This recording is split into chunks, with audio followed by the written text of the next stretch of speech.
서울의 심장부 강남의 스카이라인을 압도하는 아우라그룹 본사 최상층에 위치한 회장실은 그 자체로 하나의 완벽한 세계였다. 통유리창 너머로 펼쳐진 도시의 풍경은 마치 거대한 미니어처처럼 보였고 그 중심에 앉은 권지우는 이 작은 왕국의 젊은 군주였다. 그의 책상은 티끌 하나 없이 정돈되어 있었고 공기는 최고급 방향제가 내뿜는 서늘하고 절제된 향기로 가득했다. 모든 것이 완벽하게 통제된 공간이었지만 정작 그 주인의 내면은 미세한 균열을 보이고 있었다. 몇 달째 계속되는 원인 모를 피로감이 안개처럼 그의 정신을 짓눌렀다. 아우라그룹 산하 최고의 의료진이 동원된 종합검진 결과는 늘 같았다. 신체적으로 아무런 이상이 없다는, 그래서 더욱 답답하게 만드는 진단이었다. 그때 부드러운 노크 소리와 함께 회장실 문이 열렸다.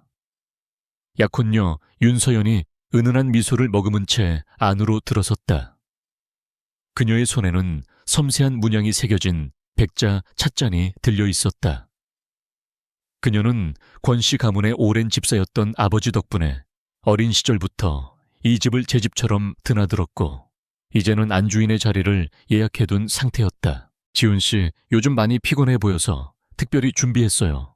심신 안정에 좋은 약재를 넣고 정성껏 달인 차예요. 그녀의 목소리는 비단결처럼 부드러웠고 그 안에 담긴 염려는 흠잡을 데 없이 완벽했다. 지훈은 희미하게 고개를 끄덕이며 그녀가 건네는 찻잔을 받았다. 찻잔에서 피어오르는 김은 낯선 약자의 향을 품고 있었다. 그는 이 향기에 익숙해진 지 오래였다. 서연은 거의 매일같이 그의 건강을 위한다는 명목으로 각기 다른 종류의 차를 가져왔다. 지훈은 그녀의 정성에 고마움을 느끼면서도 마음 한구석에서는 설명할 수 없는 미미한 거부감을 느끼곤 했다. 하지만 그는 자신의 예민함 탓으로 돌리며 차를 입가로 가져갔다. 바로 그 순간이었다. 집무실 한쪽에서 대기하던 박 비서가 다급한 표정으로 다가와 서류를 내밀었다. 지훈은 찻잔을 든 채로 서류를 훑어보기 위해 몸을 돌리다 그만 손을 헛디뎠다. 찻잔이 기울어지며 뜨거운 찬물이 최고급 원목 책상 위로 쏟아졌다. 짙은 갈색 액체는 순식간에 퍼져나가며 서류 일부를 적셨다. 어머, 조심하셨어야죠. 서연의 목소리에 스친 짧은 아쉬움을 지훈은 놓치지 않았다. 하지만 그것보다 더 이상한 일이 벌어졌다. 새로운 가정부 오늘부터 일하기로 한 강하나라는 여자가 재빨리 다가와 쏟아진 차를 닦기 시작하는 순간 지훈의 머릿속에 전혀 다른 목소리가 선명하게 울려 퍼졌다. 쏟아져서 다행이다. 저걸 몇 달 더 마셨다간 분명 신경쇠약으로 쓰러졌을 거야. 윤서연 정말 독한 여자네. 목소리는 젊은 여자의 것이었고 날카롭고 냉소적인 어조를 띠고 있었다. 지훈은 순간 숨을 멈췄다. 그는 주위를 둘러보았다. 방 안에는 자신과 서연, 박비서, 그리고 묵묵히 책상을 닦고 있는 강하나 단 4사람뿐이었다. 서연과 박비서는 걱정스러운 표정으로 그를 보고 있었고 강하나는 고개를 숙인 채 자신의 일에만 집중하고 있었다. 누구의 입도 열리지 않았다. 지훈은 혼란스러웠다. 스트레스로 인한 환청인가? 그는 피로가 극에 달해 헛것을 들었다고 스스로를 다그치며 고개를 저었다. 괜찮습니다. 박비서, 이 서류는 다시 준비해 주시고 강하나 씨는 계속 정리해 주세요. 그는 애써 침착함을 유지하며 말했다. 그의 시선은 자연스럽게 강한에게 머물렀다. 단정한 복장에 꾸밈없는 얼굴, 그저 평범하고 성실해 보이는 젊은 여자였다. 그녀에게서 방금 전에 그 날카로운 목소리를 연상하기는 어려웠다. 그녀는 묵묵히 고개를 끄덕이고는 다시 책상을 닦는 일에 몰두했다. 지훈은 다시 한번 시험해보기로 했다. 그는 강하나를 뚫어지게 쳐다보며 마음속으로 생각했다. 이름이 강하나라고 했나 나이는 몇 살쯤 됐을까? 그의 생각이 채 끝나기도 전에 또다시 그 목소리가 머릿속을 파고들었다. 왜 저렇게 쳐다보는 거야? 사람 나이는 알아서 뭐하게. 27이다 왜. 신상 정보라도 캐내시려고 목소리는 명백한 짜증을 담고 있었다. 지우는 저도 모르게 눈을 크게 떴다. 이번에는 환청이 아니었다. 이것은 강하나의 생각이었다. 믿을 수 없는 현실에 그의 심장이 세차게 뛰기 시작했다. 이게 어떻게 가능한 일이지? 그는 평생 이런 현상을 겪어본 적이 없었다. 마치 다른 사람의 머릿속에 들어와 그 내면의 소리를 듣는 것 같았다. 그는 끓어오르는 혼란을 억누르며 서연에게 말했다. 서연 씨, 오늘 고마웠어요. 이제 그만 가서 쉬어요. 난 처리할 일이 좀 남아서. 윤서연은 그의 싸늘한 태도에 잠시 의아한 표정을 지었지만 이내 상냥한 미소를 되찾았다. 네, 지훈 씨, 너무 무리하지 마세요. 내일 또 올게요. 그녀는 강하나에게 경계심 어린 눈초리를 한 번 던지고는 우아한 걸음걸이로 회장실을 나갔다. 그녀가 나가자마자 무거운 침묵이 내려앉았다. 지우는 의자에 깊숙이 몸을 묻고 눈을 감았다. 머릿속이 터질 것 같았다. 강하나의 생각, 그녀의 생각이 나에게 들린다. 이 말도 안 되는 가설이 점점 확신으로 변해가고 있었다. 그렇다면 아까 들었던 윤서연이 타온차에 대한 생각도 정말 그녀의 진심이었을까? 그는 눈을 뜨고 여전히 묵묵히 주변을 정리하고 있는 강하나를 바라보았다. 그녀는 마치 아무것도 모른다는 듯 평온한 얼굴로 자신의 역할에 충실하고 있었다. 하지만 이제 지훈에게 그녀는 더 이상 평범한 가정부로 보이지 않았다. 그녀는 예고 없이 그의 삶에 나타난 거대하고 위험한 미스터리 그 자체였다. 그는 박비서를 물러가게 한 뒤 방 안에 단둘이 남자 마지막 확인을 하기로 결심했다. 그는 일부러 펜을 바닥에 떨어뜨렸다. 강하나가 허리를 숙여 펜을 줍는 순간 그는 그녀를 응시하며 강하게 생각했다. 펜을 줍고 나면 저기 창가에 있는 화분에 물을 줘. 강하나는 펜을 주워 책상 위에 공손히 올려놓았다. 그리고 잠시 망설이는 듯 하더니 정말로 창가로 걸어가 물뿌리개를 들었다. 그녀가 화분에 물을 주기 시작했을 때 지훈의 머릿속에서는 어김없이 그녀의 목소리가 들려왔다. 시키지도 않은 일을 왜 갑자기 화분에 물을 주고 싶다는 생각이 들었지? 이상하네. 온몸에 소름이 돋았다. 이것은 현실이었다. 그는 강하나의 생각을 들을 수 있을 뿐만 아니라 어쩌면 그녀의 행동에 미미한 영향까지 줄 수 있는지도 몰랐다. 지훈은 거대한 비밀의 문을 열어버린 기분이었다. 그리고 그 문 너머에는 지난 몇 달간 그를 괴롭혔던 모든 의문과 불안의 해답이 있을 것만 같았다. 윤서연의 완벽한 미소 뒤에 감춰진 진실, 매일 마시던 차에 담긴 비밀, 그리고 자신을 둘러싼 보이지 않는 위협들. 이 모든 것의 실마리를 저 평범해 보이는 가정부 강하나가 쥐고 있었다. 그녀는 자신이 어떤 능력을 촉발시켰는지 전혀 모르는 듯했다. 그녀는 그저 자신의 일을 할 뿐이었다. 지우는 주먹을 꽉 쥐었다. 혼란은 점차 사라지고 그 자리에는 차가운 분노와 함께 뜨거운 결심이 차올랐다. 그는 이 능력을 이용해야만 했다. 자신을 기만하고 해치려는 자들을 역으로 심판하기 위한 무기로 삼아야 했다. 그는 더 이상 안개 속에서 방황하는 무력한 희생자가 아니었다. 그는 자리에서 일어나 창가로 다가갔다.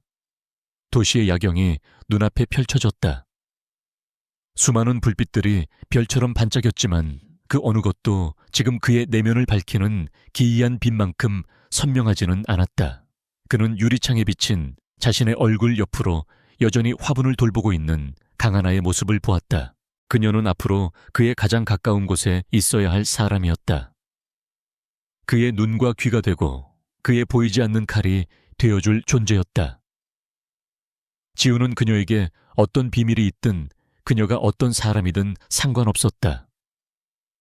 중요한 것은 지금 이 순간 그녀가 자신을 둘러싼 거대한 음모를 파헤칠 유일한 열쇠라는 사실이었다. 그는 조용히 입을 열었다. 강하나 씨, 그의 목소리는 이전보다 한층 낮고 무거워져 있었다. 강하나는 하던 일을 멈추고 돌아보았다. 그녀의 눈에는 순수한 의문이 담겨 있었다. 네, 회장님. 그녀의 대답은 평범했지만 지우는 동시에 그녀의 머릿속에서 울리는 다른 소리를 듣고 있었다. 드디어 말을 꺼내. 해고하려는 건 아니겠지. 지우는 희미한 미소를 지었다. 그는 이제 게임의 규칙을 바꾸기로 마음먹었다. 내일부터는 내 개인 비서 역할을 겸하도록 하세요. 항상 내 곁에 있도록. 그의 갑작스러운 제안에 강하나의 눈이 동그래졌다. 그리고 그녀의 생각은 더욱 격렬하게 그의 머릿속을 헤집었다. 뭐 개인 비서 갑자기 왜 이 남자 도대체 무슨 속셈이야. 지우는 그녀의 속마음을 훤히 들여다보면서도 겉으로는 아무것도 모르는 표정을 유지했다. 그는 이 기묘하고 위험한 공생관계의 시작을 선언했다. 그의 삶을 덮고 있던 짙은 안개가 서서히 걷히기 시작했고 그 너머로 모습을 드러낸 진실은 상상보다 훨씬 더 추악하고 잔혹할 것임을 그는 직감하고 있었다. 다음 날부터 권지훈과 강하나의 기묘한 관계가 본격적으로 시작되었다. 지훈은 자신의 능력을 철저히 숨긴 채 마치 아무 일도 없었다는 듯이 행동했다. 하지만 그의 내면에서는 거대한 변화가 일어나고 있었다. 이전까지 그를 짓누르던 무력감과 불안감 대신 상황을 통제하고 있다는 차가운 자신감이 자리 잡기 시작했다. 그는 하루 종일 강하나를 그림자처럼 곁에 두었다. 회의에도 외부 미팅에도 그녀를 대동했다. 표면적인 이유는 새로 임명한 개인 비서에게 업무를 가르친다는 것이었지만 진짜 목적은 그녀의 생각을 통해 주변인들의 진위를 파악하는 것이었다. 그는 이제 세상을 두 개의 채널로 보고 듣는 것과 같았다. 강하나는 영문을 모른 채 갑작스러운 환경 변화에 적응해야 했다. 그녀의 머릿속은 온통 혼란스러운 물음표로 가득했다. 이 남자는 도대체 왜 이러는 걸까? 가정부로 뽑아놓고 왜 갑자기 비서 이 일을 시키는 거지? 혹시 나에게 다른 목적이 있나? 지우는 그녀의 의심 가득한 생각을 들으며 속으로 쓴웃음을 지었다. 그녀가 알 리 없었다. 그녀 자신이 바로 그의 목적이라는 것을. 그녀는 지훈에게 세상을 비추는 거울이었고 거짓을 판별하는 리트머스 시험지였다. 그는 그녀의 생각을 통해 윤서연이 지난 몇 달간 얼마나 교묘하게 자신을 속여왔는지, 그리고 그녀의 주변에 얼마나 많은 공모자들이 있는지를 어렴풋이 짐작하게 되었다. 오후가 되자 예상했던 인물이 회장실을 찾아왔다. 윤서연이었다. 그녀는 어제보다 한층 더 화사한 미소와 완벽한 차림새로 나타났다. 그녀의 시선은 지훈에게 잠시 머물렀다가 그의 바로 뒤에 서 있는 강한에게로 옮겨갔다. 그 눈빛에는 숨길 수 없는 적대감과 경계심이 서려 있었다. 지훈 씨 저녁에 중요한 자선 파티가 있는데 제 차가 갑자기 말썽이라서요. 괜찮으시다면 지훈 씨 차 좀 빌릴 수 있을까요? 새로 나온 그 한정판 모델이 파티 분위기랑 잘 어울릴 것 같아서요. 그녀는 애교 섞인 목소리로 부탁했지만 지훈은 그 말을 듣는 순간 그의 머릿속에서 울리는 다른 목소리에 집중했다. 준교한 파티는 무슨, 어젯밤에 통화하는 걸 들었는데 그 연하 애인한테 차 자랑하고 싶어서 안달이 났더만. 그 남자는 명품이랑 비싼 채 환장하니까 저 차를 빌려줘서 환심을 사려는 속셈이겠지. 강하나의 생각은 한치의 망설임도 없이 윤서연의 거짓말을 꿰뚫고 있었다. 지우는 잠시 뜸을 들였다. 윤서연은 그가 거절할까봐 조마조마한 표정을 지었다. 과거의 그였다면 당연히 허락했겠지만 지금은 달랐다. 그는 이 연극의 다음 막이 어떻게 펼쳐질지 궁금했다. 그는 일부러 더 인심 쓰는 척하며 대답했다. 물론이지. 그 차 당신이랑 잘 어울릴 거야. 편하겠어. 그의 예상궤로 순순한 허락에 윤서연은 잠시 당황하는 듯 했지만 이내 활짝 웃으며 고맙다는 인사를 했다. 그녀가 만족스러운 얼굴로 차 키를 받아들고 회장실을 나서는 순간까지도 강하나의 생각은 멈추지 않았다. 저 차가 오늘 밤 어떤 소동을 일으킬지 권지훈 이 남자는 알고 있을까? 아마 모르겠지. 지훈은 속으로 대답했다. 아니, 이제는 알아. 그는 자리에서 일어나 재킷을 걸쳤다. 그리고는 강하나를 돌아보며 말했다. 강비서, 갑자기 외부에서 긴급 미팅이 잡혔어. 지금 바로 출발해야 하니 강비서 차로 안내해. 그의 말에 강하나의 눈이 다시 한번 동그래졌다. 그녀의 작은 전기차가 아우라그룹 본사 지하 주차장에 수많은 최고급 세단들 사이에 서 있는 모습은 어딘가 위축되어 보였다. 지훈은 아무렇지 않게 조수석에 올라탔고 강하나는 얼떨떨한 표정으로 운전석에 앉았다. 회장님을 자기 차에 태우게 될 줄은 꿈에도 상상하지 못했던 일이었다. 세상에, 내가 지금 아우라그룹 회장을 내 경채 태우고 운전하는 거야. 이거 월급 오르는 소린가? 아니면 해고되는 소리인가? 그녀의 불안한 생각을 들으며 지훈은 저도 모르게 입가에 희미한 미소를 지었다. 그는 내비게이션에 목적지를 입력하며 나지막이 말했다. 안전하게 부탁합니다, 강비서. 그들의 작은 차가 복잡한 강남의 도로를 빠져나와 비교적 한적한 외곽 도로로 접어들었을 때였다. 뒤에서부터 요란한 엔진 소리와 함께 익숙한 형태의 스포츠카가 빠른 속도로 따라붙기 시작했다. 지훈은 백미러를 통해 그 차를 확인했다. 윤서연이 빌려간 바로 그의 차였다. 강하나는 긴장한 채 운전대를 꽉 잡았다. 그녀의 머릿속에서는 경고음이 울렸다. 왔구나. 시나리오대로라면 이제 곧 고의 사고를 내겠지. 저런 멍청한 각본을 짜다니. 지훈은 그녀의 생각을 들으며 오히려 마음이 차분해지는 것을 느꼈다. 그는 다가올 충격에 대비해 몸을 낮췄다. 광대하는 둔탁한 소리와 함께 차체가 크게 흔들렸다. 뒤에서 따라오던 스포츠카가 그들의 차 뒷부분을 그대로 들이받은 것이다.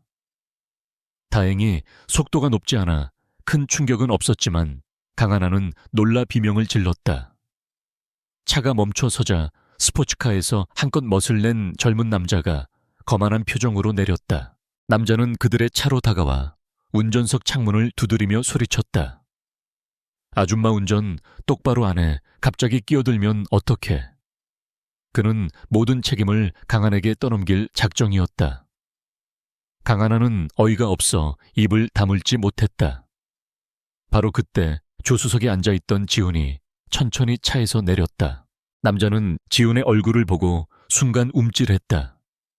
값비싼 맞춤 정장과 범상치 않은 분위기에서 그가 평범한 사람이 아님을 직감한 것이다. 하지만 그는 이미 시작한 연극을 멈출 수 없었다. 그는 자신의 차, 즉 지훈의 차 앞부분에 난 작은 흠집을 가리키며 목소리를 높였다.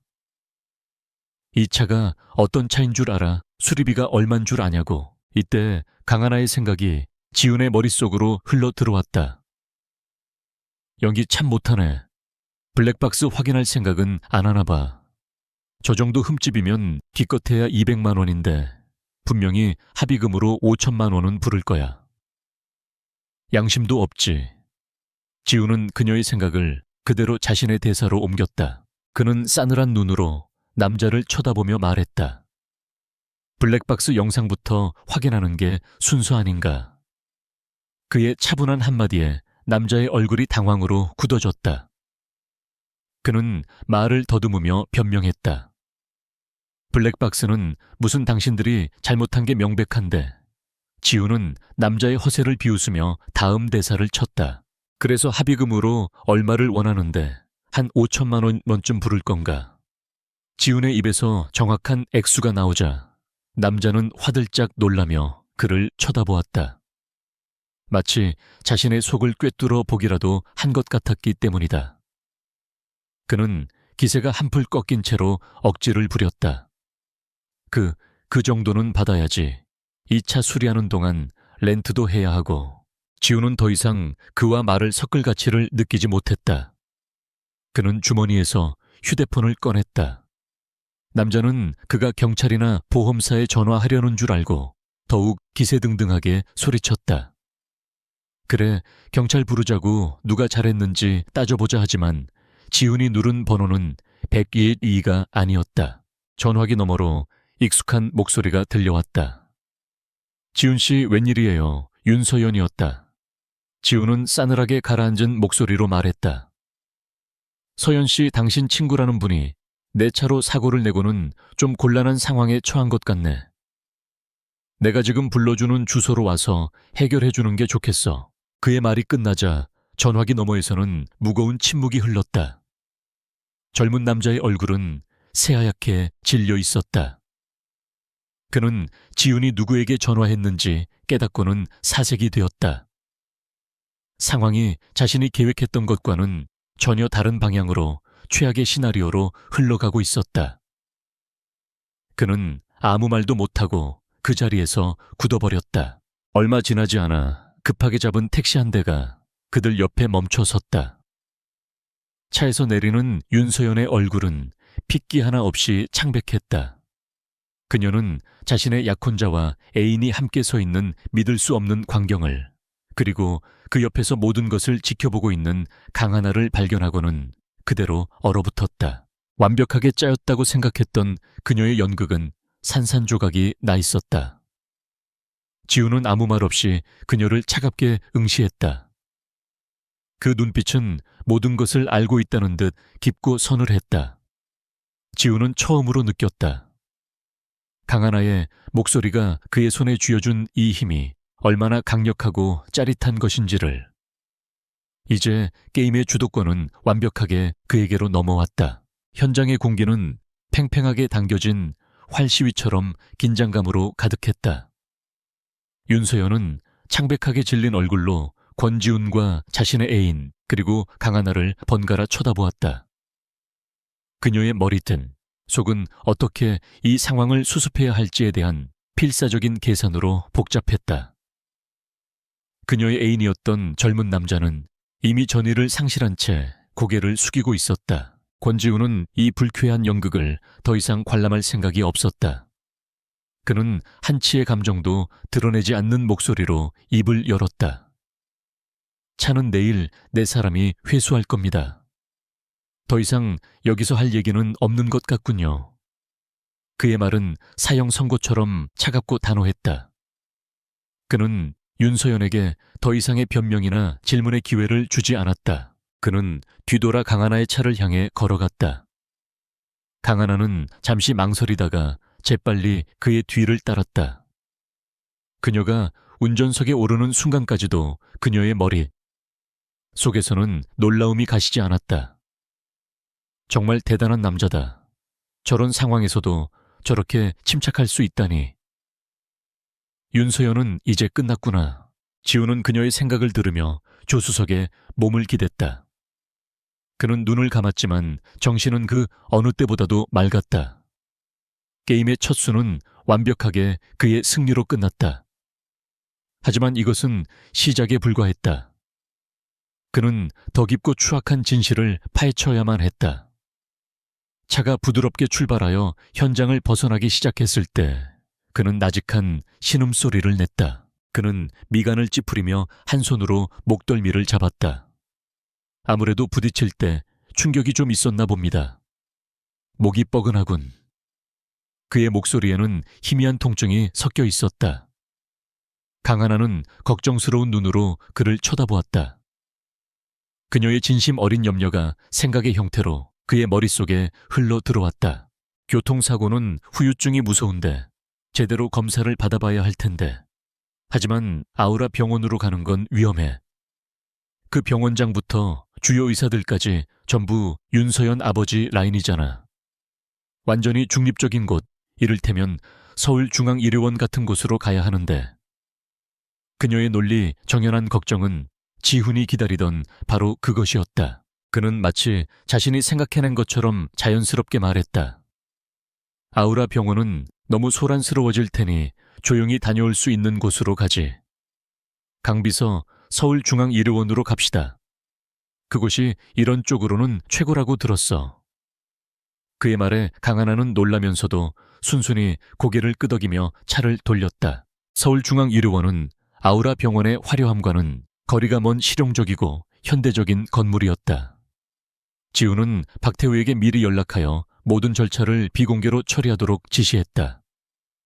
그는 교통사고 후유증 검사를 빌미로 지난 몇 달간 자신을 괴롭혔던 만성피로의 원인을 밝히기 위한 정밀 종합검진을 요청했다. 몇 시간에 걸친 검사가 끝나고 지우는 담당 의사의 진료실에서 결과를 기다렸다.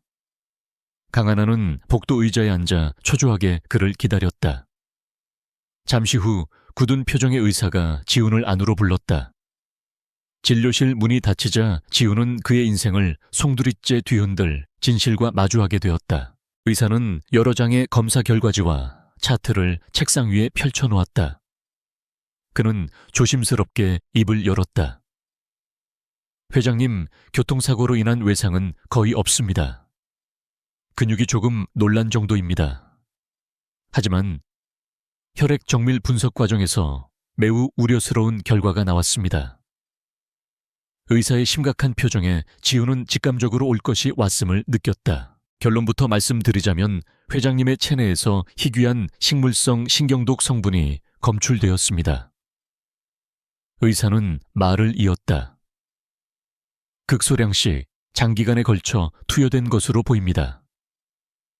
이 독소는 초기에는 만성피로, 집중력 저하, 무기력증 같은 스트레스성 증상과 매우 유사하여 일반적인 건강검진으로는 발견하기가 거의 불가능합니다. 지훈의 혈관 속 피가 차갑게 식는 것 같았다.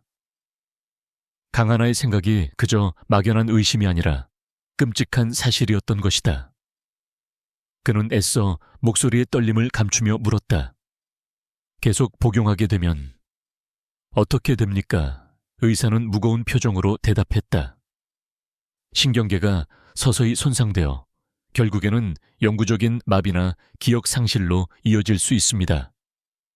누군가 악의적인 목적을 가지고 아주 치밀하게 계획한 소행으로 보입니다. 진료실을 나온 지훈의 얼굴은 가면처럼 아무런 표정이 없었다.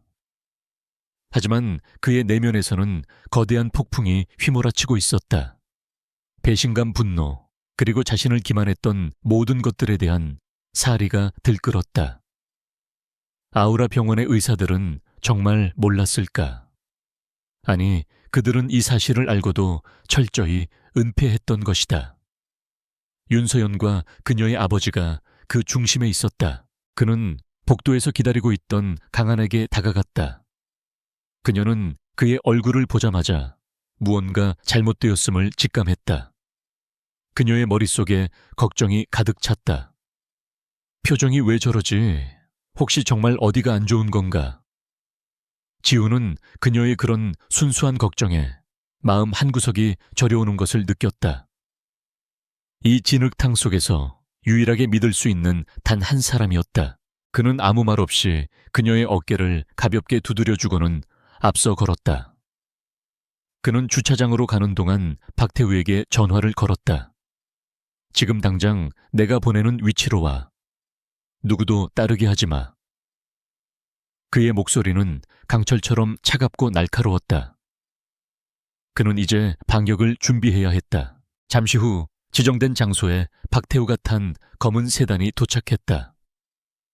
박태우는 전직 특수부대 출신으로 수년째 지훈의 곁을 지키고 있는 가장 충성스러운 신복이었다. 그는 말수가 적었지만 지훈의 눈빛만 봐도 그의 의도를 파악할 수 있는 유일한 사람이기도 했다. 지훈은 강한에게 먼저 저택으로 돌아가 있으라고 지시한 뒤 박태우의 차에 올라탔다. 차가 서울의 야경 속으로 미끄러져 들어가자 지훈은 침묵을 깨고 입을 열었다. 그는 박태우에게 병원에서 받은 검사 결과 서류를 건넸다. 서류를 훑어보는 박태우의 얼굴이 순식간에 굳어졌다. 회장님, 이것은... 그는 충격에 말을 잇지 못했다. 지훈은 차창 밖을 바라보며 말했다. 지난 1년간 내 건강검진을 담당했던 아우라 병원 의사들 명단을 확보해. 그리고 그들의 모든 것을 조사해. 은행 계좌 통화 내역 윤서연의 아버지 윤 기사와는 어떤 관계가 있는지 전부. 먼지 하나까지 다 털어내. 조용하고 신속하게. 알겠습니다. 박태우는 짧게 대답했다. 그의 목소리에는 서늘한 분노가 담겨 있었다. 자신의 주군을 상대로 이런 끔찍한 음모를 꾸민 자들에 대한 적개심이었다. 그는 목숨을 걸고서라도 이 명령을 완수할 것이었다. 지우는 다시 한번 덧붙였다. 그리고 강하나 비서를 24시간 밀착 보호해. 그녀가 이 모든 일의 열쇠다. 차가 권지훈의 저택 앞에 멈춰 섰을 때 밤은 이미 깊어져 있었다. 지훈은 차에서 내려 자신의 거대한 성과 같은 집을 올려다보았다. 한때는 안식처였던 이 공간이 이제는 적들의 소굴처럼 느껴졌다. 그는 자신의 서재로 들어가 불도 켜지 않은 채 의자에 몸을 묻었다. 그의 손에는 병원에서 발급한 검사 결과서가 들려 있었다. 종이 한 장이 그의 인생을, 그의 믿음을, 그의 세상을 산산조각 내버렸다. 윤서연의 상냥한 미소, 걱정스러운 말투, 매일 아침 그의 건강을 위해 가져오던 그 차 한 잔. 그 모든 것이 치밀하게 계산된 독이었다. 그는 눈을 감았다. 머릿속에는 강하나의 목소리가 울리는 듯했다. 쏟아져서 다행이다. 그녀가 아니었다면 그는 지금도 웃으며 독이 든 찻잔을 받아 마시고 있었을 것이다. 서서히 죽어가면서도 그것이 자신을 향한 사랑과 정성이라고 믿었을 것이다. 끔찍한 진실 앞에서 그의 슬픔과 배신감은 점차 차가운 분노로 변해갔다. 그는 더 이상 피해자로 남지 않을 것이다. 자신을 나락으로 밀어 넣으려 했던 자들에게 그는 지옥을 보여줄 것이다. 서재 창문 너머로 보이는 서울의 불빛들이 흐릿하게 번졌다. 사냥의 시간이 시작되었다. 그날 이후 권지훈의 저택에는 보이지 않는 얼음장 같은 긴장감이 감돌았다. 윤서연은 교통사고 소동 이후 지훈의 태도가 이전과 완전히 달라졌음을 본능적으로 감지했다. 그의 눈빛은 더 이상 따뜻하지 않았고 그의 예의 바른 말투 속에는 서늘한 가시가 숨어 있었다. 그녀는 필사적으로 이전의 관계를 회복하려 애썼지만 그는 언제나 투명한 벽을 치고 그녀를 대했다. 그녀의 불안감은 지훈의 곁을 그림자처럼 지키는 강하나를 볼 때마다 그게 달했다. 한낱 가정부에 불과했던 여자가 이제는 회장의 개인 비서라는 직함을 달고 그의 모든 일정을 함께했다. 지훈이 그녀를 신뢰하는 눈빛, 그리고 두 사람 사이에 흐르는 미묘한 유대감은 윤서연의 자존심을 송곳처럼 찔렀다. 그녀는 이 모든 문제의 근원이 강하나라고 확신했다. 아버지로부터 아우라 그룹 내의 자신들 세력이 하나둘씩 제거되고 있다는 소식을 전해 들은 뒤 그녀의 초조함은 극에 달했다. 더 이상 우아하게 기다릴 시간이 없었다. 그녀는 강하나라는 눈의 가시를 아주 천하고 비열한 방식으로 뽑아버리기로 결심했다. 그녀는 자신의 지위와 권력을 이용한 잔인한 연극을 계획했다. 어느 맑은 오후 저택 전체에 윤서연의 날카로운 비명소리가 울려 퍼졌다. 거실에 있던 지훈과 서류를 정리하던 강하나는 동시에 소리가 난 2층을 향해 고개를 들었다. 잠시 후 윤서연이 눈물 범벅이 된 얼굴로 계단을 뛰어 내려왔다. 그녀는 지훈에게 달려와 와락안기며 흐느꼈다. 지훈 씨, 어떡해요? 어머님이 주신 다이아몬드 목걸이가 없어졌어요. 제 보석함에 분명히 넣어뒀는데. 그녀가 말한 목걸이는 돌아가신 지훈의 어머니가 생전에 예비 며느리에게 주라며 남긴 유품이었다.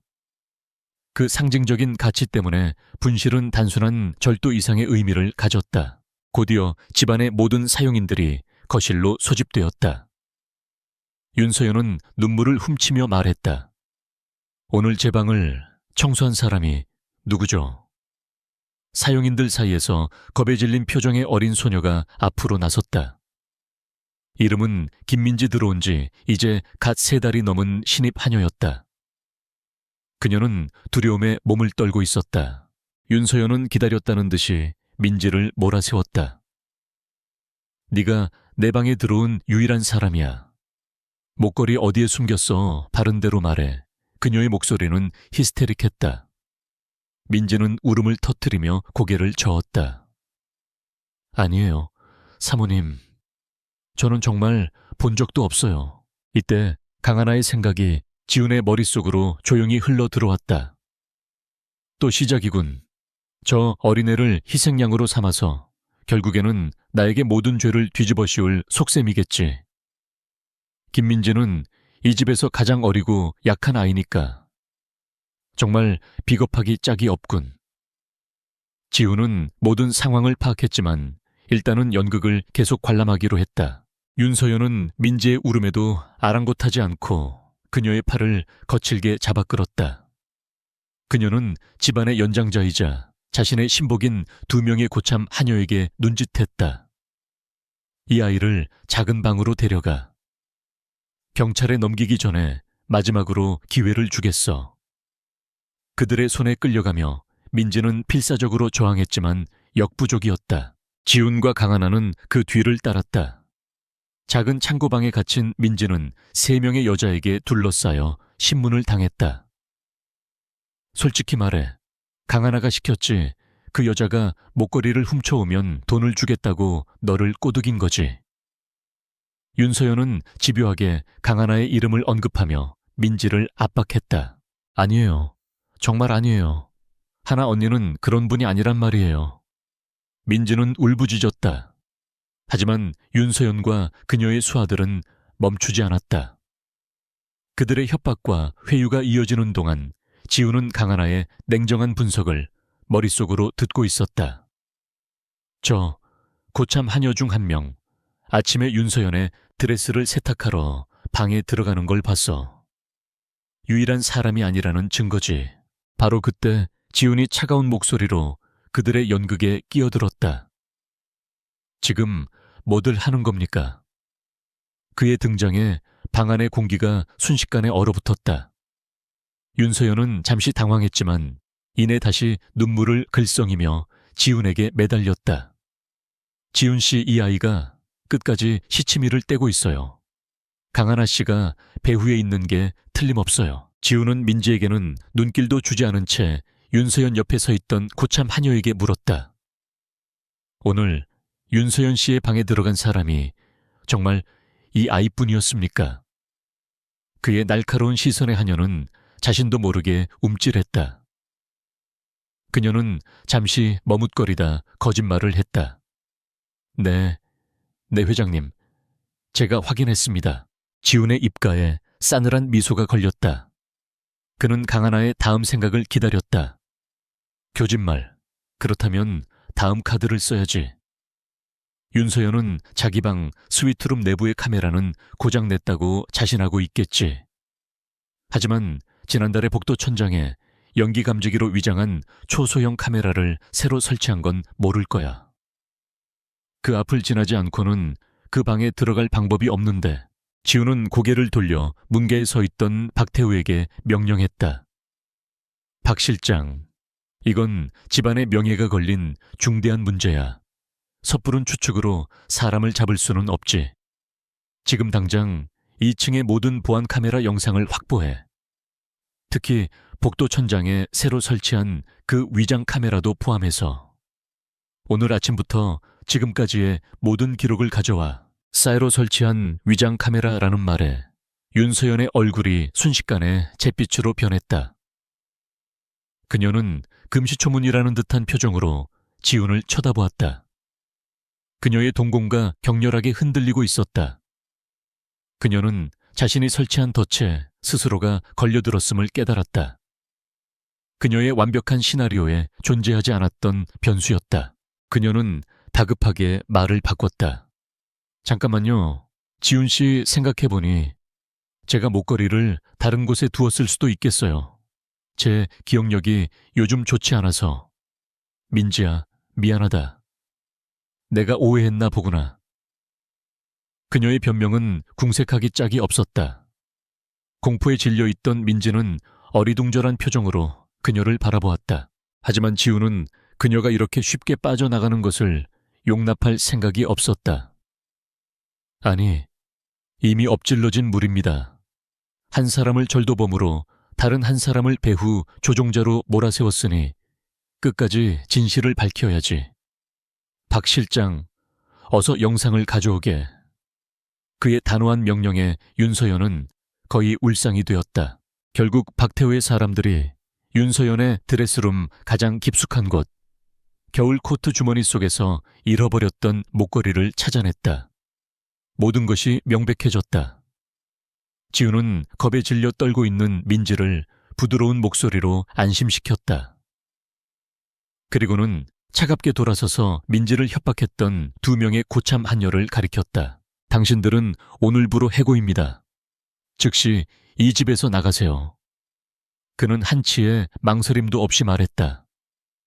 하녀들은 바닥에 엎드려 용서를 빌었지만 지우는 눈 하나 깜짝하지 않았다. 마지막으로 그의 시선은 윤서연에게 향했다. 그는 그녀에게 다가가 다른 누구도 들을 수 없는 나지막한 목소리로 속삭였다. 내 집에서 내 사람들을 상대로 이런 저급한 연극을 벌이는 건 이번이 마지막이길 바라. 다시 한번 이런 일이 생기면 당신이 내 약혼녀라 해도 용서하지 않을 테니. 그의 목소리는 얼음처럼 차가웠고 그 안에 담긴 경고는 비수처럼 날카로웠다. 윤서연은 아무 대답도 하지 못한 채 그 자리에 서서 부들부들 떨고만 있었다. 그녀의 자존심과 계획은 산산조각이 났다. 그녀는 무력감 속에서 깨달았다. 자신이 상대하고 있는 남자는 더 이상 과거에 그 무르고 다정했던 권지훈이 아니라는 것을. 그리고 이 모든 변화의 중심에는 처음부터 끝까지 침묵을 지키며 서 있는 저 여자 강하나가 있다는 것을. 목걸이 사건이 있고 난 후 권지훈의 저택은 폭풍 전야와 같은 고요함에 휩싸였다. 하지만 아우라 그룹의 본사 서울에 마천루를 지배하는 그 유리 성체 안에서는 조용하지만 무자비한 칼바람이 불기 시작했다. 권지훈은 더 이상 자신을 옥죄는 음모의 한가운데서 방황하지 않았다. 그는 이제 사냥을 시작한 포식자였다. 그의 가장 강력한 무기는 그의 곁을 지키는 비서 강하나의 머릿속에 있었다. 박태우가 밤새 수집한 아우라 병원의 비리, 의사 명단과 윤서연의 아버지 윤재혁 전무의 측근들 리스트를 검토할 때마다 강하나의 생각은 마치 신의 계시처럼 그에게 방향을 제시했다. 그녀 자신은 아무것도 의식하지 못한 채 그저 서류를 넘기는 지훈의 옆에서 다음 일정을 확인할 뿐이었다. 첫 번째 목표는 재무팀의 김영철 부장이었다. 그는 윤재혁 전무의 대학 후배이자 20년 지기 신복이었다. 마침 그는 싱가포르 신규 리조트 개발 프로젝트의 자금 책임을 맡고 있었다. 임원 회의실의 거대한 테이블에 모든 이사들이 둘러 앉았고 김 부장은 자신만만한 표정으로 프로젝트 예산안을 발표했다. 모든 것이 완벽해 보였다. 서류상의 숫자는 흠잡을 데 없이 논리적이었다. 하지만 지훈이 서류를 훑어보는 순간 그의 뒤에 서 있던 강하나의 생각이 그의 뇌리에 선명하게 박혔다. 김영철 부장 저 사람도 한패로군. 싱가포르에 있는 천안 명의의 유령 회사를 통해 건설 예산을 부풀릴 계획이구나. 서류는 완벽하지만 토지 매입 예상 비용이 시세보다 20%나 높게 책정되어 있어. 지훈은 표정 하나 바꾸지 않고 프레젠테이션을 중단시켰다. 그는 김 부장을 부드럽지만 단호한 목소리로 불렀다. 김 부장님, 수고 많으셨습니다. 그런데 싱가포르 토지 매입 비용에 대한 세부 내역이 조금 부족한 것 같군요. 현지 부동산 감정평가 법인 3곳의 비교 견적서를 추가해서 내일 아침까지 제게 직접 보고해 주시겠습니까? 회의실의 공기가 순간 싸늘하게 식었다. 김 부장의 자신만만했던 얼굴이 눈에 띄게 굳어졌다. 비교 견적서를 준비하는 순간 예산을 부풀린 사실이 드러날 것은 자명했다. 그는 식은땀을 흘리며 우물쭈물했지만 회장의 직접적인 지시를 거부할 수는 없었다. 그날 오후 김영철 부장은 재무 예측 능력에 현저한 부족이라는 사유로 프로젝트에서 즉시 배제되었다. 두 번째 칼날은 R&D 센터의 수석연구원 최진규를 향했다. 그는 아우라 그룹의 차세대 반도체 핵심 기술 개발을 이끌고 있는 인재였지만 거액의 돈에 매수되어 경쟁사에 기술을 빼돌리려는 참이었다. 지우는 기술 보안 관련 보고를 받던 중 강하나의 생각을 통해 최 연구원의 계획을 소상히 알게 되었다. 오늘 밤 10시 강변북로의 한적한 주차장에서 경쟁사 사람을 만나 USB를 넘기기로 했군. 보안팀의 감시를 피하기 위해 개인 차량을 이용할 거고. 강하나의 생각은 구체적인 시간과 장소까지 포함하고 있었다. 지우는 즉시 박태우를 불렀다. 그는 체포나 미행 같은 시끄러운 방법을 원치 않았다. 그날 밤 최진규 연구원은 약속 장소로 가기 위해 본사 지하 주차장에서 차를 몰고 나가려던 참이었다. 바로 그때 보안팀 직원들이 불시 보안 점검을 이유로 그의 앞을 막아섰다. 그들은 절차에 따라 차량 내부와 그의 소지품을 수색했고 그의 가방 깊숙한 곳에서 암호화된 USB를 발견했다. 최 연구원은 중대한 회사 보안 규정 위반으로 그 자리에서 직위 해제되었다. 세 번째 숙청 대상은 법무팀의 박상민 변호사였다. 그는 중요한 인수합병 계약서에 교묘하게 독소 조항을 숨겨두어 훗날 아우라 그룹에 막대한 손해를 끼치도록 설계해두었다. 지우는 계약서 최종 검토를 하던 중 강하나의 생각을 통해 그 위험한 함정을 발견했다. 계약서 32페이지 7항. 불가항력적 사유 발생 시라는 문구의 해석 범위가 너무 광범위해. 저 조항 하나 때문에 나중에 인수된 회사의 부채까지 아우라가 떠안게 될 수도 있겠어. 지우는 즉시 외부 로펌에 교차 검토를 의뢰했다. 외부 로펌은 정확히 같은 조항의 위험성을 지적했고 박상민 변호사는 치명적인 업무상 과실을 이유로 지방의 한직으로 좌천되었다. 이 모든 일들은 불과 일주일 사이에 벌어졌다. 겉으로 보기에는 각각 별개의 사건처럼 보였다. 재무 담당자의 능력 부족 연구원의 보안의식 결여, 변호사의 어이없는 실수. 그 누구도 이 모든 일의 배후에 권지훈 회장의 차가운 의지가 작용하고 있음을 눈치채지 못했다. 아우라 그룹 내부는 조용한 공포에 휩싸였고 권지훈의 리더십은 그 어느 때보다도 확고해졌다. 한편 아우라 그룹의 전무이사실에서 윤재혁은 속이 새까맣게 타들어가고 있었다. 지난 수십 년간 공들여 심어놓은 자신의 사람들이 마치 가을날의 낙엽처럼 힘없이 떨어져 나가는 것을 속수무책으로 지켜봐야만 했다. 그는 미친 듯이 전화를 걸었지만 돌아오는 것은 해고 통보를 받았다는 절망적인 목소리뿐이었다. 그는 이해할 수 없었다. 자신이 어리숙한 도련님 정도로 여겼던 권지훈이 어떻게 갑자기 이렇게 예리하고 전지전능한 존재가 되었는지. 그의 숙청 방식은 너무나도 세련되고 합법적이어서 방역의 실마리조차 찾을 수 없었다. 그는 이 모든 변화가 자신의 딸 서연이 저택에서 연달아 실수를 저지른 시점과 맞물려 있음을 깨달았다. 그는 딸 윤서연을 자신의 사무실로 호출했다. 사무실에 들어선 서연의 초췌한 얼굴을 보자 윤재혁은 참았던 분노를 터뜨렸다. 이게 다 무슨 꼴이냐. 우리가 수십 년간 쌓아 올린 탑이 무너지고 있단 말이다. 그는 핏발선 눈으로 딸을 노려보았다. 그 애송이가 모든 걸 알고 있어 대체 어떻게 된 거야. 그는 책상을 주먹으로 내리치며 소리쳤다. 네가 저택에서 벌인 멍청한 짓들 때문에 모든 게 틀어졌어. 이제 와서 독약 따위는 너무 느려 더 빠르고 확실한 방법이 필요하단 말이다. 당장 그놈과의 결혼을 성사시키든 아니면 다른 방법으로 그놈을 무력화시켜. 우리에게 남은 시간이 별로 없다. 같은 시각 모든 숙청 작업을 마무리한 권지훈은 회장실에서 서울의 야경을 내려다보고 있었다. 그의 곁에는 강하나가 조용히 서류를 정리하고 있었다. 그녀는 자신이 방금 끝난 거대한 기업 전쟁에서 어떤 역할을 했는지 전혀 알지 못했다. 그녀의 눈에는 그저 묵묵히 자신의 일을 처리하는 성실한 비서의 모습만이 담겨 있었다. 지우는 그런 그녀를 바라보며 깊은 고마움과 함께 강한 보호 본능을 느꼈다. 그녀는 더 이상 그에게 음모를 파헤치기 위한 열쇠가 아니었다.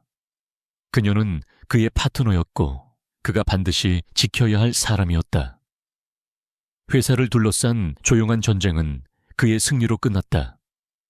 이제 더 시끄럽고 위험한 가족이라는 이름의 전쟁이 곧 시작될 터였다. 아우라 그룹을 둘러싼 폭풍이 잠시 소강 상태에 접어들었을 때 권지훈의 개인적인 삶에는 새로운 바람이 불어오기 시작했다. 미국에서 MBA 과정을 마치고 있던 그의 유일한 동생 권지민이 약혼녀와 함께 귀국한 것이다. 지민은 어릴 적부터 형과는 정반대의 성격을 가졌다. 그는 밝고 낙천적이었으며 세상의 어두운 면보다는 밝은 면을 먼저 보려는 순수함을 지니고 있었다. 지우는 오랜만에 돌아온 동생을 반갑게 맞았다.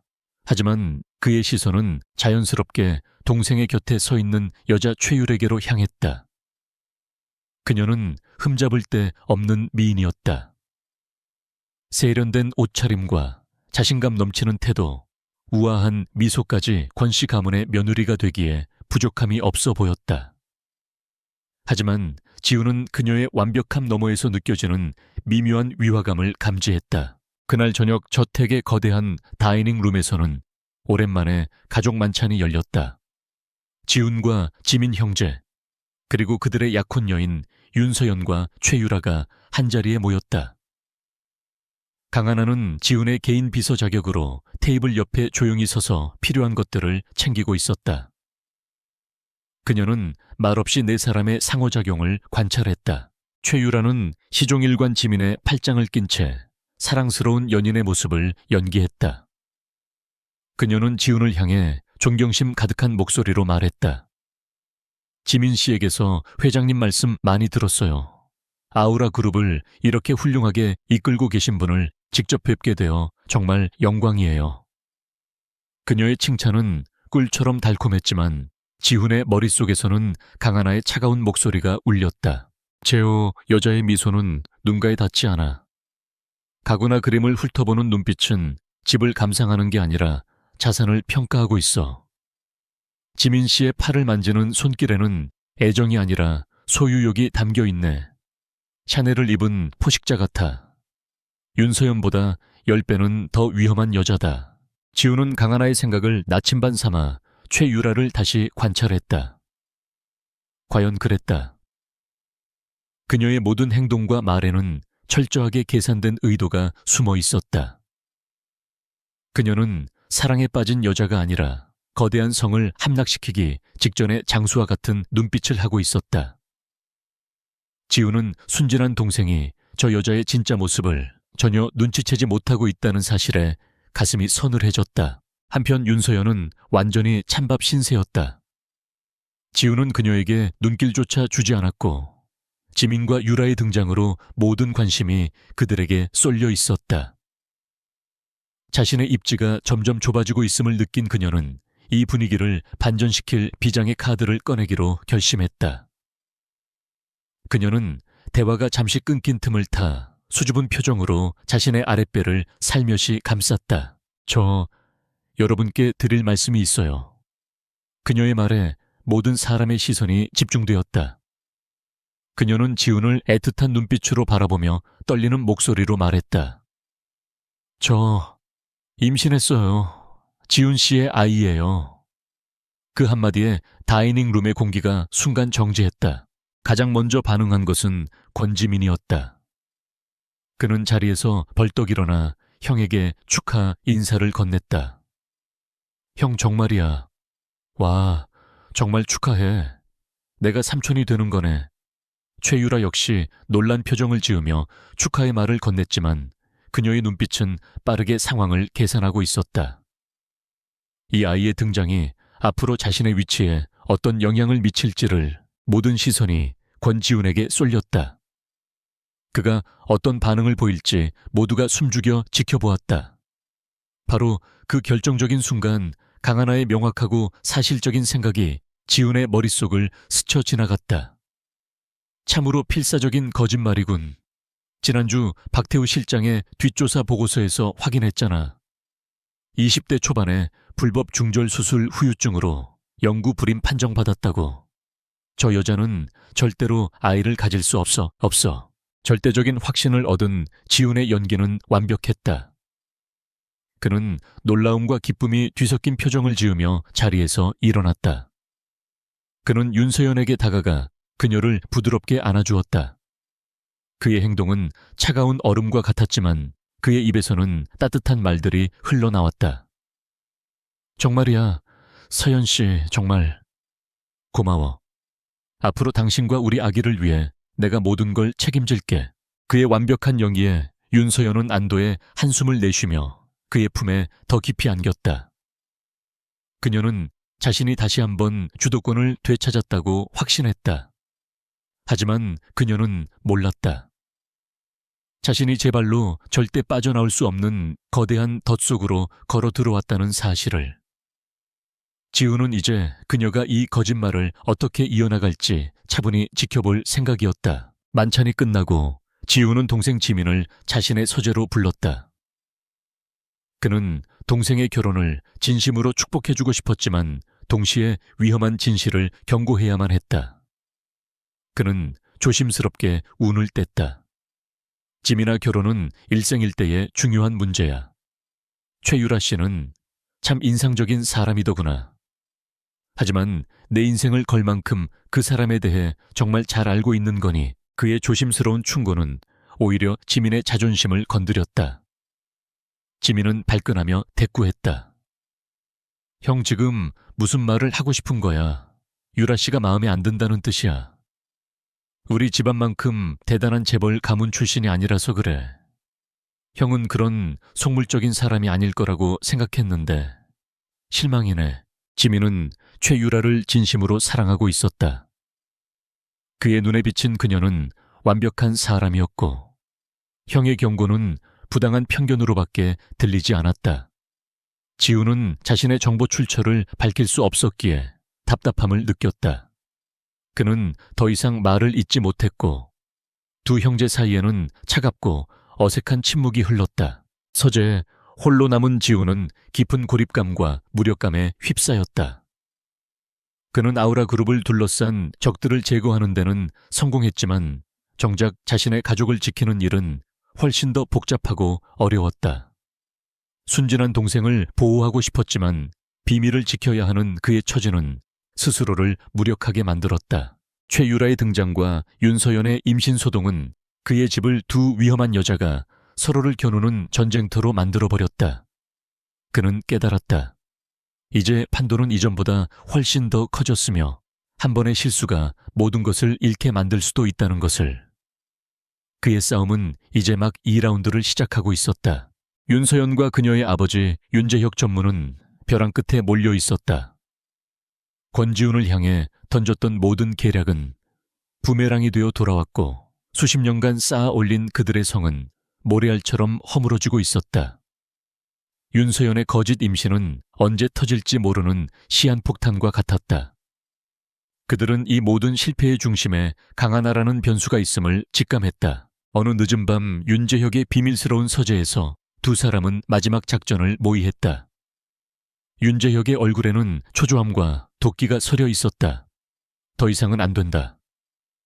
권지훈이 갑자기 변한 건 모든 계획을 꿰뚫어 보는 건 전부 그 계집 때문이야. 그 아이가 권지훈의 눈과 귀 역할을 하고 있는 게 틀림없어. 윤서연은 불안하게 손톱을 물어뜯으며 동의했다. 맞아요, 아버지. 그 애가 나타난 이후로 모든 게 엉망이 됐어요. 그 애를 치워야 해요.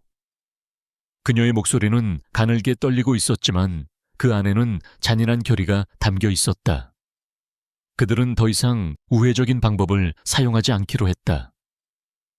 그들은 강하나를 이 세상에서 완전히 사라지게 만들기로 결심했다. 며칠 뒤 강하나는 지훈의 지시로 중요한 서류를 외부 변호사에게 전달하고 오는 길이었다. 평소라면 박태우의 경호팀이 동행했겠지만 아주 간단하고 안전한 심부름이었기에 그녀는 혼자였다. 그녀가 사무실 근처의 한적한 골목을 지날 때였다. 검은색 승합차 한 대가 소리 없이 그녀의 옆에 멈춰 섰다. 문이 열리고 건장한 남자 2명이 순식간에 그녀를 차 안으로 끌어당겼다. 그녀는 비명 한 번 제대로 지르지 못했다. 모든 것이 눈 깜짝할 사이에 벌어졌다. 그녀의 입에는 거친 천이 물렸고 눈은 검은 안대로 가려졌다.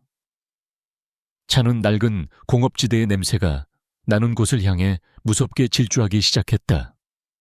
인천항 근처에 버려진 창고들이 밀집한 지역이었다. 한편 아우라그룹 회장실에서 권지우는 점점 초조해지고 있었다. 간단한 심부름이라던 강하나가 돌아올 시간이 한참 지나도록 돌아오지 않았기 때문이다. 그녀의 휴대폰은 꺼져 있었다. 처음에는 그저 차가 막히는 것이라고 생각했다. 하지만 시간이 흐를수록 그의 마음속에는 불길한 예감이 싹트기 시작했다. 무엇보다 그를 미치게 만든 것은 고요함이었다. 지난 몇 달간 그의 머릿속에는 언제나 강하나의 생각이 배경음악처럼 흐르고 있었다. 그녀의 사소한 불평, 날카로운 분석, 때로는 엉뚱한 상상까지. 그 소음은 어느새 그의 일부가 되어 있었다. 그런데 지금 그의 머릿속은 텅 빈 우주처럼 완벽하게 고요했다.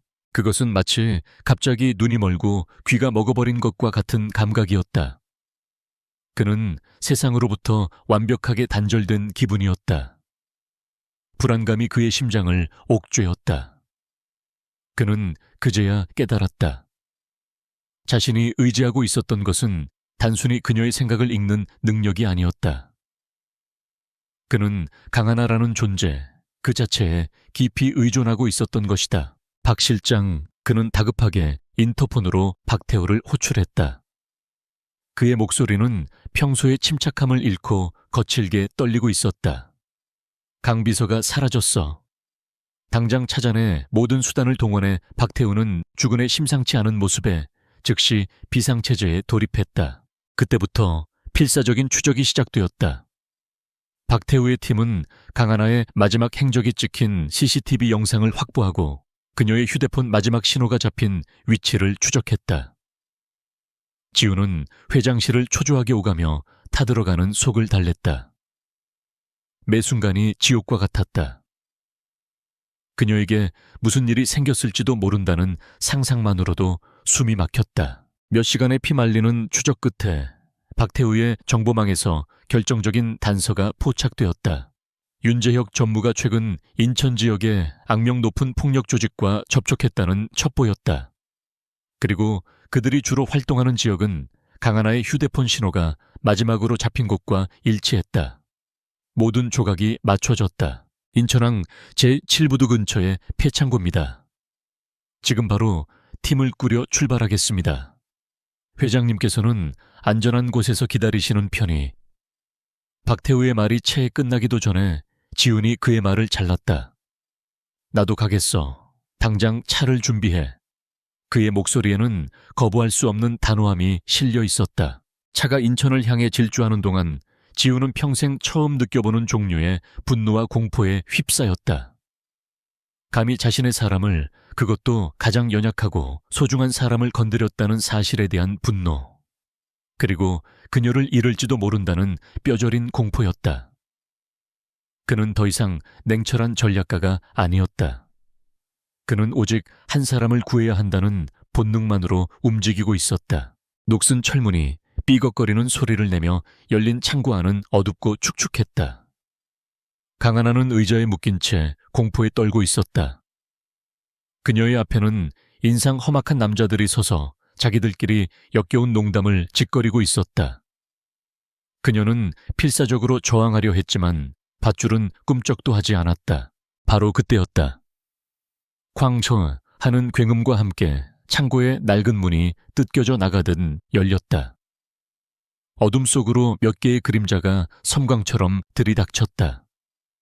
박태우와 그의 팀원들이었다.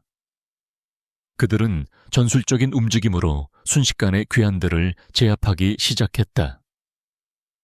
하지만 그들보다 먼저 분노로 이성을 잃은 한 남자가 어둠을 뚫고 뛰쳐나왔다. 권지훈이었다. 그의 눈은 오직 의자에 묶여있는 강한에게만 고정되어 있었다. 그는 그녀에게 다가가려 했지만 남아있던 괴한 하나가 쇠 파이프를 들고 그의 앞을 막아섰다. 박태우가 소리쳤다. 회장님, 위험합니다. 하지만 지훈은 멈추지 않았다. 그는 난생 처음으로 자신의 몸을 직접 내던져 싸우기 시작했다. 그의 싸움은 세련되지 않았다. 오직 분노와 필사적인 의지만이 담겨 있었다. 그는 소의 파이프를 피하며 남자의 품으로 파고들었고 거친 주먹을 날렸다. 상대의 방역에 어깨를 맞고 비틀거리기도 했지만 그는 포기하지 않았다. 그의 머릿속에는 오직 강하나를 구해야 한다는 생각뿐이었다.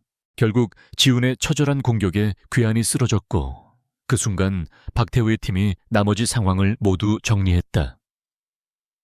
창고 안에는 괴한들의 신음소리와 거친 숨소리만이 가득했다. 지훈은 비틀거리는 걸음으로 강한에게 다가갔다. 그는 떨리는 손으로 그녀의 얼굴을 가리고 있던 안대와 입에 물린 재갈을 풀어주었다. 하나씩. 괜찮아. 그의 목소리는 안도와 걱정으로 심하게 잠겨 있었다. 강하나는 공포와 충격 속에서 눈물을 터뜨리며 그의 이름을 불렀다. 회장님. 지훈은 재빨리 그녀를 묶고 있던 밧줄을 풀었다. 밧줄이 풀리자마자 그는 그녀를 자신의 품으로 끌어당겨 와락 껴안았다. 창고 밖에서는 멀리서 다가오는 경찰차의 사이렌 소리가 희미하게 들려왔다. 하지만 그 순간 지훈의 세상에는 오직 자신의 품 안에서 가늘게 떨고 있는 이 여자 강하나의 온기만이 존재했다. 그는 그녀를 잃을 뻔했다는 끔찍한 현실 앞에서 자신의 마음을 명확하게 깨달았다. 이것은 의존이나 필요가 아니었다. 이것은 사랑이었다. 그녀의 생각을 읽는 능력이 없어진다 해도, 그녀가 더 이상 자신의 무기가 될 수 없다 해도 그는 이 여자를 사랑하고 있었다. 그는 그녀를 지키기 위해서라면 자신의 모든 것을 내던질 수 있었다. 그는 그녀의 머리를 부드럽게 쓰다듬으며 더욱 힘껏 그녀를 껴안았다. 권지민과 최유라의 결혼식은 서울에서 가장 호화로운 호텔의 그랜드 볼룸에서 열렸다.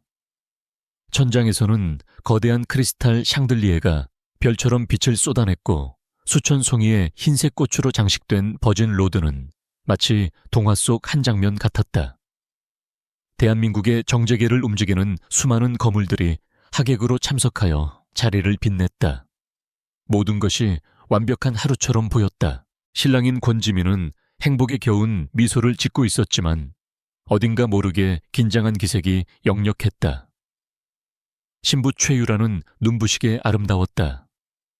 순백의 드레스를 입은 그녀의 모습은 여신과도 같았지만 완벽하게 화장된 얼굴 아래에는 미세한 불안감이 감돌고 있었다. 권지훈은 강하나와 함께 맨 앞줄에 앉아 이 모든 광경을 착잡한 심정으로 지켜보았다. 강하나를 납치했던 괴한들은 모두 경찰에 체포되었고 그 배후로 윤재혁 전무와 윤서연이 지목되었다. 그들은 현재 출국 금지 조치를 당한 채 검찰 조사를 받고 있었다. 하지만 지훈의 마음은 편치 않았다. 그는 오늘 결혼하는 순진한 동생이 또 다른 위험한 여자의 손에 들어가는 것을 그저 지켜볼 수밖에 없었다. 바로 그때 호텔 입구의 한 대에 검은 세단이 멈춰 섰다.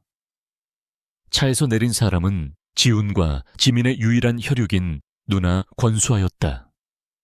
만삭의 몸을 이끌고 남편과 함께 미국에서 날아온 그녀는 동생의 결혼식을 깜짝 축하해주기 위해 아무에게도 알리지 않고 귀국한 참이었다.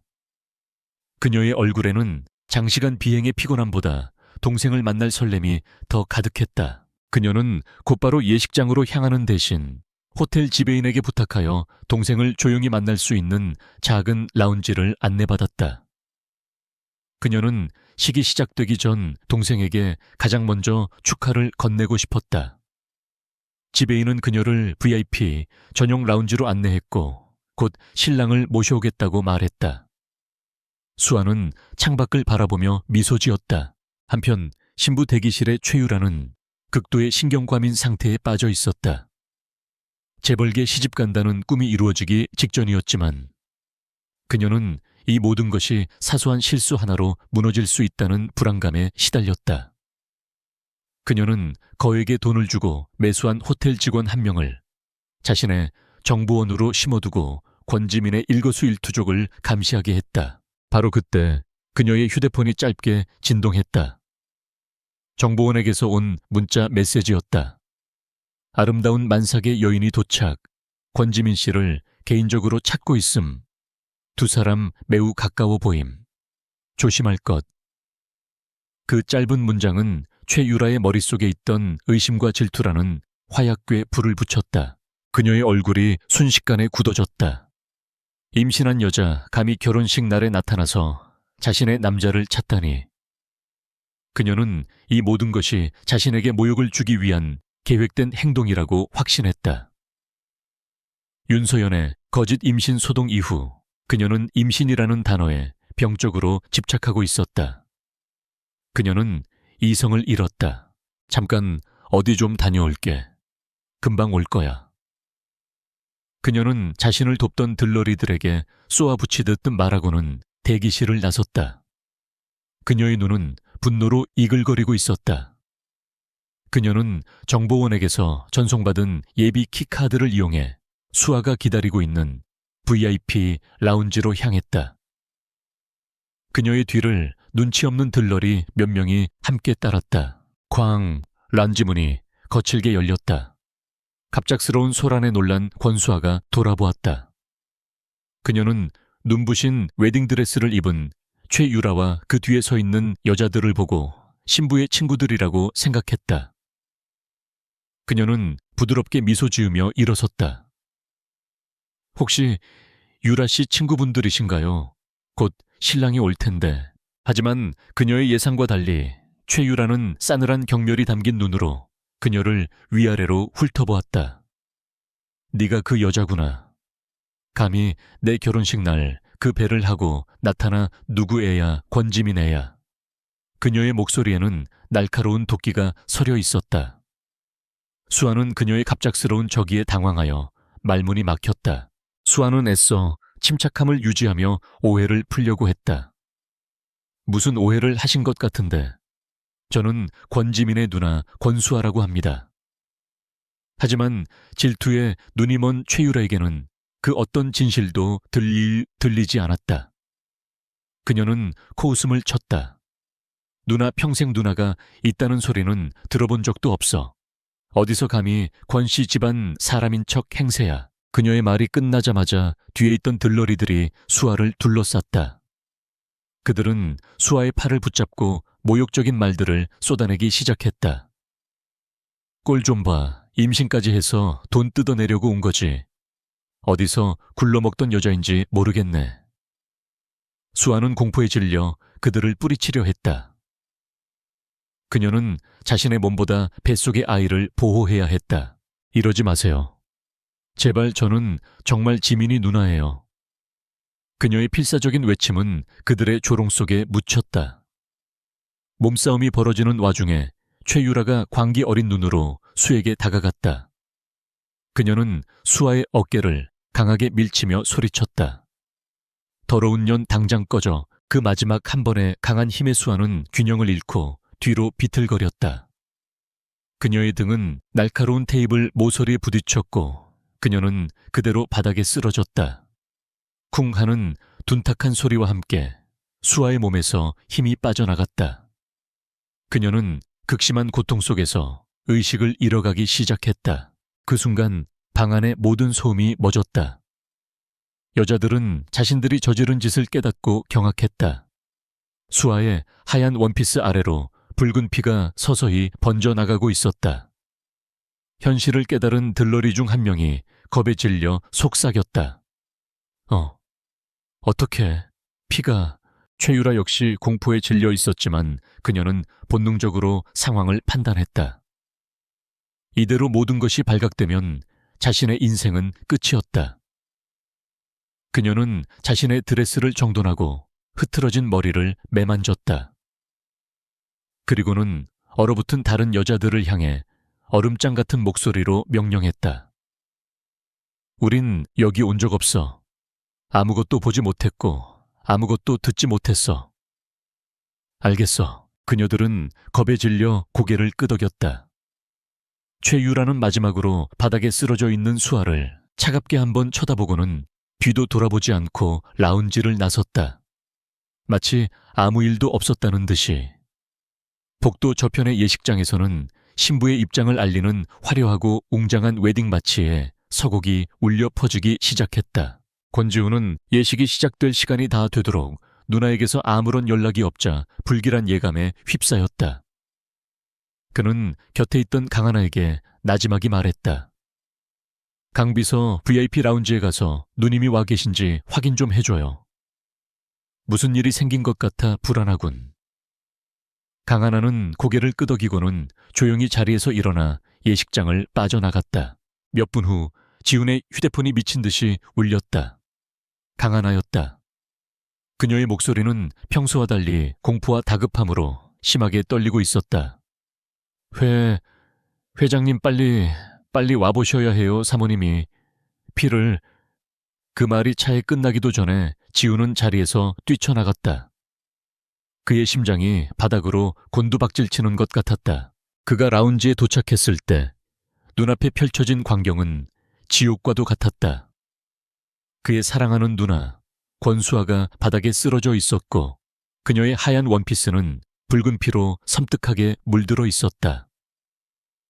강하나는 하얗게 질린 얼굴로 수아의 손을 잡고 울고 있었다. 지훈의 머릿속이 새하얘졌다.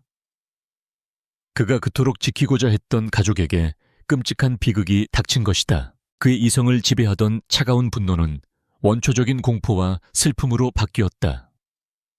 그는 피투성이인 누나를 조심스럽게 안아들었다. 솜처럼 가벼운 누나의 몸무게에 그의 가슴이 미어졌다.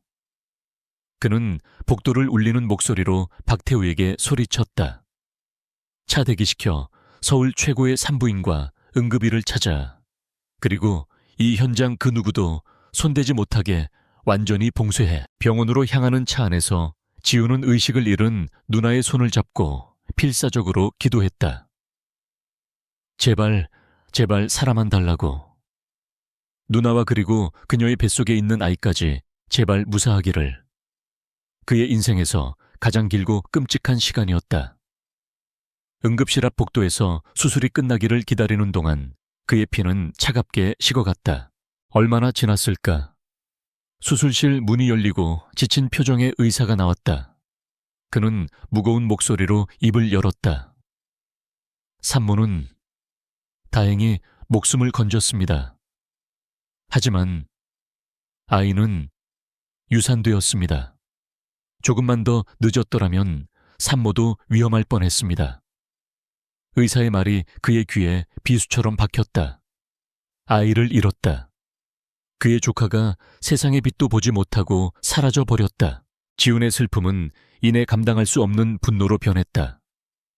그는 주먹을 너무 세게 쥔 나머지 손톱이 손바닥을 파고들었다. 바로 그때 박태우에게서 전화가 걸려왔다. 그의 목소리는 분노로 낮게 가라앉아 있었다. 회장님, 영상을 확보했습니다. 라운지 복도에 있던 카메라입니다. 범인은 신부 최유라와 그녀의 들러리들입니다. 모든 것이 명확해졌다. 지훈의 눈빛이 순식간에 변했다. 그 안에는 더 이상 슬픔이나 공포가 없었다. 오직 모든 것을 파괴해버릴 듯한 차갑고 무자비한 분노만이 이글거리고 있었다. 그는 복수심에 불타는 악귀가 되어 병원을 나섰다. 그는 자신의 손으로 모든 것을 끝내기 위해 다시 지옥 같은 예식장으로 향했다. 그가 예식장에 다시 나타났을 때 결혼식은 막바지에 이르고 있었다. 주례사가 끝나고 신랑 신부가 서로에게 사랑의 서약을 맹세하려는 순간이었다. 육중한 예식장 문이 열리고 지훈이 들어서자 행복감으로 가득했던 장내의 공기가 순식간에 얼어붙었다. 그의 얼굴에는 지옥에서 막 돌아온 자의 살기가 서려 있었다. 그는 하객들의 수군거림을 뚫고 망설임 없이 단상을 향해 걸어갔다. 권지민은 걱정스러운 얼굴로 형을 불렀다. 형, 무슨 일이야? 누나는 최유라의 얼굴은 공포로 하얗게 질려 있었다. 지우는 그들 모두를 무시하고 무대 뒤편의 영사기사를 향해 손짓했다. 박태우가 이미 모든 것을 준비해둔 상태였다. 신랑 신부의 행복한 어린 시절. 사진이 흐르던 거대한 스크린이 갑자기 깜빡거리더니 이내 거칠고 차가운 화질의 보안 카메라 영상으로 바뀌었다. 하객들은 웅성거리기 시작했다. 영상 속에는 최유라와 그녀의 들러리들이 VIP 라운지로 들어가는 모습이 보였다. 그리고 잠시 후 그들이 권수아를 둘러싸고 언쟁을 벌이는 장면이 나타났다. 영상에는 소리가 없었지만 모든 상황은 명백했다. 최유라의 악에 바친 표정, 겁에 질린 수아의 몸짓, 그리고 들러리들이 그녀를 붙잡고 모욕하는 장면까지. 마침내 최유라가 수아를 강하게 밀치는 마지막 순간이 화면 가득 클로즈업 되었다. 수아가 쓰러지고 그들이 피 흘리는 그녀를 버려둔 채 냉정하게 돌아서는 모습까지. 예식장은 경악으로 가득 찬 침묵에 휩싸였다. 스크린을 멍하니 바라보던 권지민의 얼굴에서 핏기가 사라졌다. 그는 믿을 수 없다는 듯 고개를 저으며 최유라를 돌아보았다. 그가 사랑했던 여자의 얼굴 위로 영상 속 악마의 모습이 겹쳐졌다. 그의 세상이 무너져 내리고 있었다. 그는 비틀거리며 뒷걸음질치다 그대로 바닥에 주저앉았다. 영상이 끝나자 지우는 줄의색에서 마이크를 빼앗아 들었다. 그의 목소리는 크지 않았지만 얼음 조각처럼 날카로워 거대한 홀 전체를 꿰뚫었다. 방금 여러분이 보신 영상 속 제 누님 권수아 씨는 이 자리에 서 있는 저 여자 때문에 뱃속의 아이를 잃었습니다. 그는 최유라를 경멸의 눈으로 쳐다보며 선언했다. 이 결혼은 여기서 끝입니다. 이어서 그의 시선은 하객석에 앉아있는 최유라의 가족들에게 향했다. 오늘 이 시간부로 아우라 그룹은 최 씨 일가와 관련된 모든 사업적 관계를 파기합니다. 당신들이 이룬 모든 것을 내 손으로 잿더미로 만들어 드리겠습니다. 마지막으로 그는 무너져 내린 최유라를 향해 최종 판결을 내렸다. 그리고 이 끔찍한 범죄에 가담한 당신들 모두가 남은 인생을 감옥에서 속죄하며 보내게 될 것이라는 걸 내 이름과 아우라 그룹의 모든 것을 걸고 약속합니다. 그의 선언이 끝나자 예식장은 아수라장이 되었다. 최유라의 부모는 사색이 되어 달려나왔고 하객들은 충격과 공포 속에서 웅성거렸다. 최유라는 자신의 웨딩드레스 자락을 붙잡은 채 무대 위에서 완전히 고립되었다. 하객석 한 구석에서 이 모든 것을 지켜보던 윤서연과 윤재혁은 서로를 마주보았다. 그들의 눈에는 완전한 패배와 절망이 담겨 있었다. 권지훈의 분노는 그 누구도 막을 수 없는 거대한 해일이었다. 권지훈의 분노가 휩쓸고 지나간 자리는 처참했다. 그가 예식장에서 한 맹세는 빈말이 아니었다. 최 씨 일가는 아우라 그룹이라는 거대한 태풍 앞에서 속수무책으로 무너져 내렸다. 주가는 폭락했고 모든 협력사가 등을 돌렸으며 결국 보름 만에 부도 처리되었다. 최유라와 그녀의 들러리들은 상해치상 혐의로 구속되어 법의 심판을 기다리는 신세가 되었다. 윤재혁 전무와 윤서연 역시 종말을 피할 수 없었다. 강하나 납치를 교사한 혐의는 체포된 괴한들의 증언으로 명백해졌고 박태우가 수집한 자금 흐름 증거는 그들의 횡령 및 배임 혐의까지 입증했다. 한때 권씨 가문의 가장 가까운 곳에서 부와 권력을 누렸던 부녀는 차가운 구치소의 철창 안에서 자신들의 탐욕이 불러온 비참한 결말을 마주해야 했다. 폭풍이 지나간 뒤 권씨 가문에는 더디지만 따뜻한 회복의 시간이 찾아왔다. 권수아는 기적적으로 건강을 되찾았다. 아이를 잃은 슬픔은 그녀의 마음에 깊은 상처를 남겼지만 그녀는 좌절하지 않았다. 오히려 곁을 지키는 남편과 동생들의 사랑 속에서 더욱 강인해졌다. 끔찍한 비극은 역설적으로 흩어져 있던 가족을 더욱 단단하게 묶어주었다. 가장 큰 변화를 겪은 것은 권지민이었다. 순진하고 낙천적이었던 청년은 혹독한 시련을 통해 어른으로 성장했다. 그는 자신의 어리석음이 누나를 위험에 빠뜨렸다는 죄책감에 오랫동안 괴로워했다. 그는 형에게 진심으로 용서를 구했고 지우는 말없이 동생을 안아주었다. 두 형제의 갈등은 눈 녹듯 사라졌고 그 자리에는 이전보다 훨씬 더 깊은 우애가 자리 잡았다. 모든 것이 제자리를 찾아가던 어느 가을 저녁 권지우는 강하나와 함께 한강변을 걷고 있었다. 강물은 도시의 불빛을 담아 잔잔하게 흐르고 있었고 서늘한 바람이 두 사람의 뺨을 스쳤다. 지난 몇 달간 그들은 말 그대로 생사를 함께 넘나들었다. 하지만 정작 두 사람의 관계에 대해서는 그 누구도 먼저 입을 열지 못했다. 지훈이 먼저 침묵을 깼다. 그는 멈춰 서서 강하나를 마주보았다. 그의 눈빛은 그 어느 때보다도 진지했다. 하나씨, 당신에게 꼭 해야 할 말이 있어요. 아주 이상하게 들릴지도 모르겠지만 그는 심호흡을 한 번 하고 자신의 가장 큰 비밀을 꺼내놓았다. 나는 당신의 생각을 들을 수 있습니다. 당신이 우리 집에 처음 온 그날부터 당신의 모든 생각들이 내 머릿속에 들려왔어요. 그는 그녀가 보일 반응을 예상하며 마음을 졸였다.